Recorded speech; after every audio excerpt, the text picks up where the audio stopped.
ভগবান শ্রীকৃষ্ণ বলেন, ভবিষ্যৎকে ভয় করো না, আজকের কর্মই আগামীকাল গড়ে তোলে। যে ধর্মের পথে চলে তার ভবিষ্যৎ সুরক্ষিত থাকে। তো আগামী দিনের জন্য চিন্তা নয়, বরং বর্তমানের কর্তব্য পালন করাই শ্রেয়। আমাদের কর্মফল অনুযায়ী আমাদের ভবিষ্যৎ নির্ধারিত হয়, তাই সবসময় সৎকর্ম করো।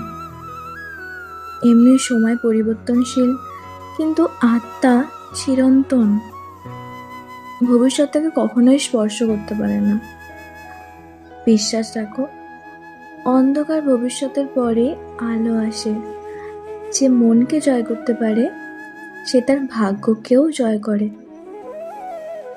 শুধু দরকার শুদ্ধ ইচ্ছা ও সৎ প্রচেষ্টা, তোমার আগামী দিনকে উজ্জ্বল করবে। তাই ভবিষ্যৎ নিয়ে দুশ্চিন্তা না, ভক্তি ও আস্থায় এগিয়ে চলো। আমার প্রতি সমর্পণ করো, তোমার ভয় আমি তোমাকে সঠিক পথে পরিচালিত করব। রাধে রাধে।